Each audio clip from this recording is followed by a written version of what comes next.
Okay, so we now try to model our TRUSS on STAAD.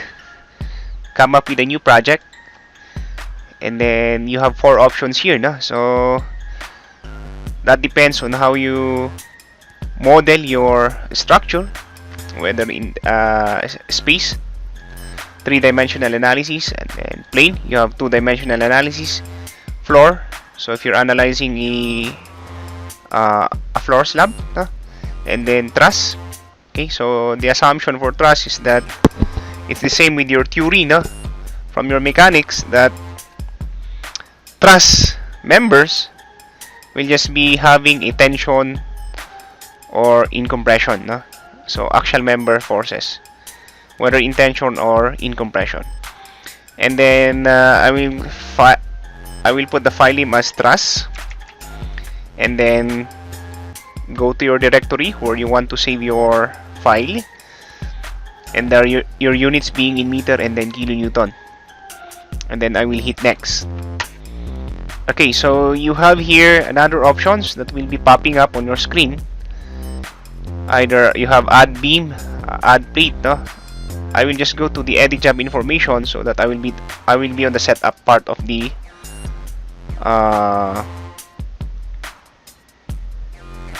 workspace of STAAD. So I will hit finish. So you are now in STAAD. You have the menu bar. Okay, you have the toolbar. This one are the toolbar. Okay, and then you have your data area. You have your main window, and then you have your page control. No? So there are 5. No? So I hit a while ago the edit job information. So I was directed on the setup part of the STAAD. No? So you can come up with your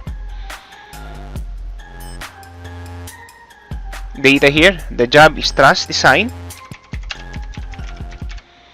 Okay, your name probably, your client, your job number. This is up to you already. So what is important is you have to follow these 5 tabs here, no? So setup, geometry, general, analysis, print, and then the design. So setup is just you fill in the necessary information you want to appear on your report, and then you go now to your geometry. No?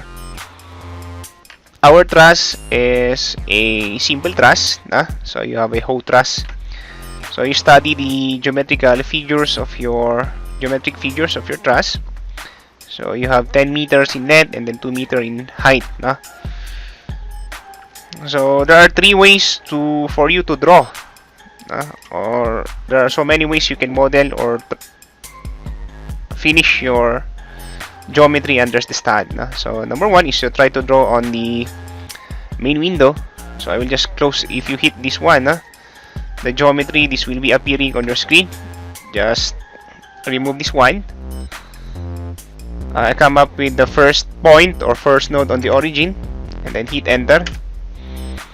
So you have now this node.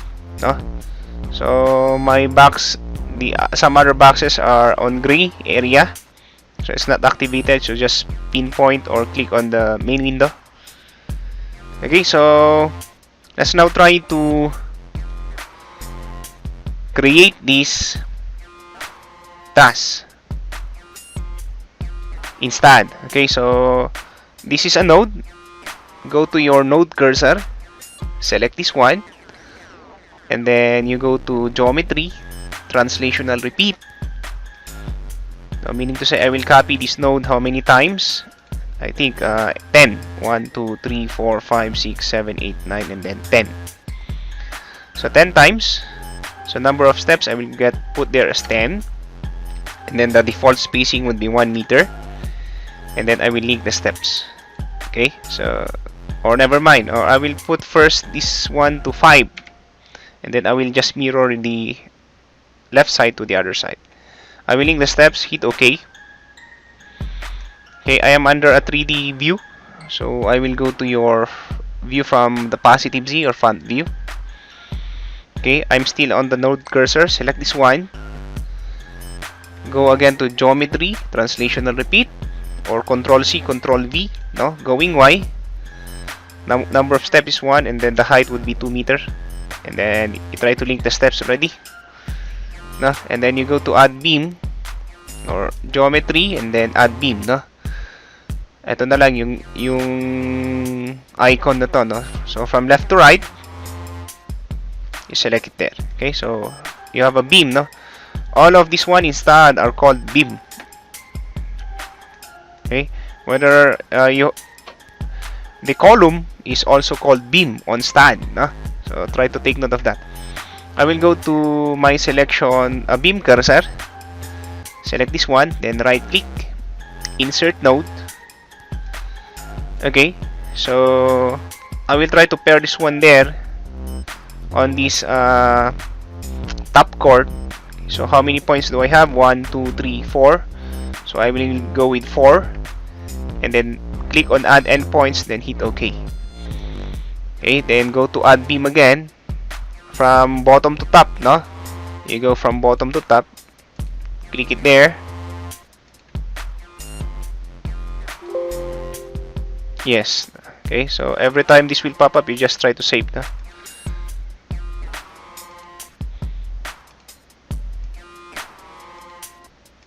Okay, so just finish this one. Go to, after that you go to your beam cursor.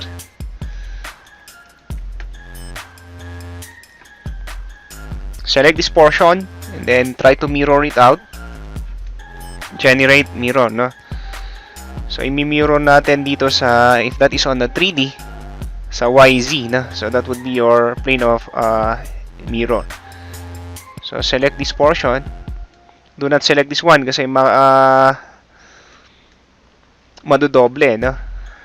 And then select on this node, and then pili ka lang. Okay, either here or this portion, this point. Select ko na lang dito and then hit OK. Okay, so that's one way to model, no? Your truss. Okay, so how about if I will try to delete?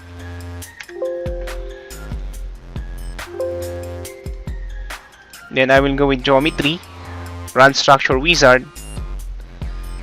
Ito kung simple, no? Kung regular yung truss mo and it is available on this run structure wizard of STAAD, you try, it's similar to a hoe truss. Under truss model, hoe truss, double click, and then the length is 10 meter, nah?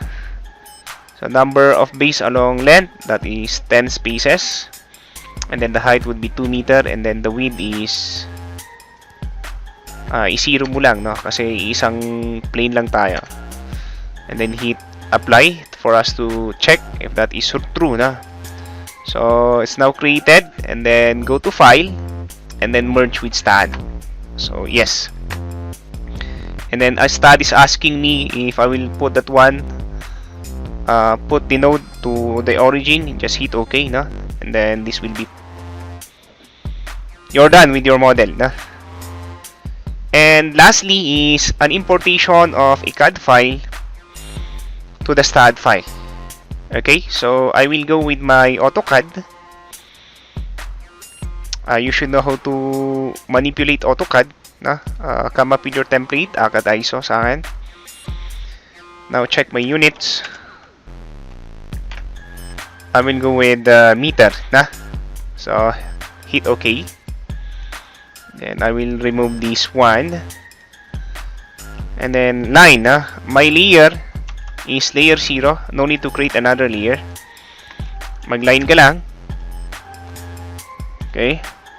Try to magnify it kasi ayan, 2 meters. Let's see. And then offset by 1 meter each. 1, 2, 3, 4, and then 5. Okay, so if you have a irregular structure, ganito gawin mo, no? Para di ka mahirapan mag-drawing kay STAAD, na? And then offset this one by 2 meter. And line coming from this point, joint, and then end point to end point, no? Explode, extend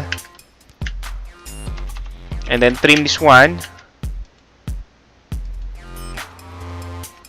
Okay, and then remove the unnecessary lines, and then I will trim out this single line, no? Okay, STAAD wants you to put that one from a segment to a segment, similar to your mechanics, no? Then come up again with the line from joint to joint or endpoint to endpoint. Okay, and then we try to save this one as a DXF file. Then import in CAD. Okay, I will try to mirror. Do not select this one because it will be repeated. Nah?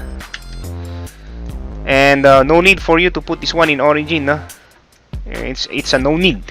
Okay, and then go to the backstage view of your CAD, and then save this one as a DXF file.